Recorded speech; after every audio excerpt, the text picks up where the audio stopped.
Good morning, everyone. My name is Christine, and we will be talking about assessment for inclusive education, but we will focus on types and techniques. But before that, let me remind you our learning objective. First, explain the concept and importance of assessment in inclusive education. Second, identify and differentiate the types of assessment used in inclusive education. The third one is apply appropriate assessment techniques to address the diverse needs of learners. So the first slide is assessment for inclusive education. So inclusive education emphasizes providing quality learning experience to all students regardless of their abilities, backgrounds, or learning needs. To ensure that every child succeed, assessment plays a crucial role as it helps teachers understand students' progress, identity, learning challenges, and to their individual needs. So the purpose of assessment in inclusive education are identify learning needs, monitor progress, guide instruction, encourage participation. So now, let's proceed to the third slide, the types of assessment. The first one is formative assessment. So formative assessment conducted during the learning process. For example, the teacher asked students to answer a few oral questions or do a short worksheet while the lesson is ongoing to check understanding. The second one is summative assessment. Summative assessment conducted at the end of a unit or term. So, example of summative assessment is a unit test or final quiz given at the end of the lesson or quarter to measure what students have learned.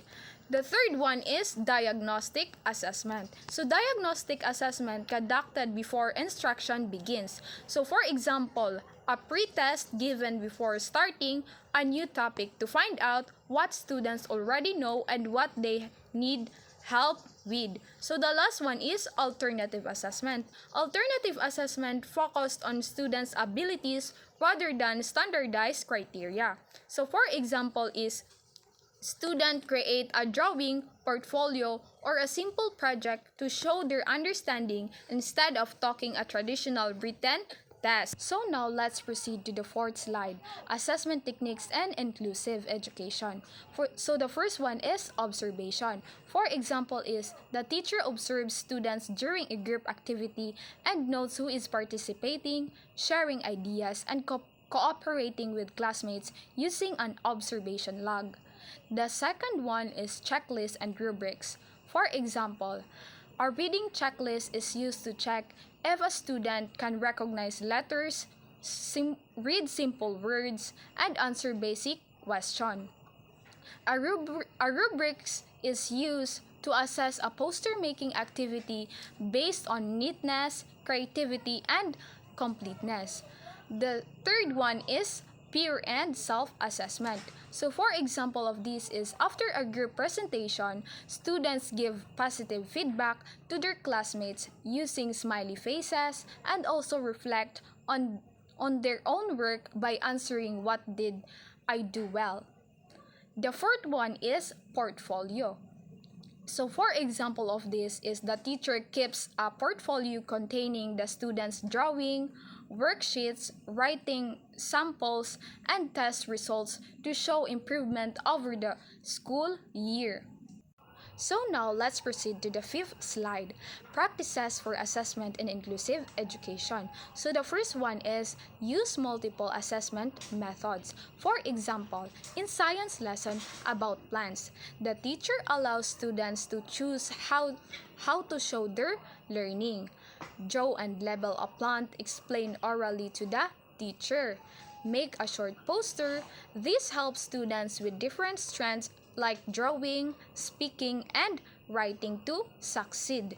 The second one is focus on growth. For example is a learner who could only write one sentence at the start of the quarter is later able to write 3 clear sentences. The teacher praises the improvement and records the progress instead of comparing the students to classmates. The third one is ensure accessibility. For example, during a math quiz, a student with learning difficulties is given extra time, simplified instructions, fewer but familiar questions. This allows the student to show understanding without pressure.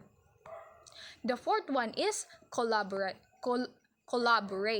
For example, the teacher meets with a special education teacher and the child's parents to discuss the learner's reading progress and agrees on how strategies to use both at school and at home. The sixth one is promote a positive learning environment. For example, instead of making answers wrong in red ink, the teacher writes encouraging moments like good effort and you're improving, so students feel motivated and confident. So let's proceed to the next slide, challenges in inclusive education. So the challenges of inclusive education are lack of teacher training, limited resources, large class sizes, and standardized testing pressures. That's all, class. Thank you for listening.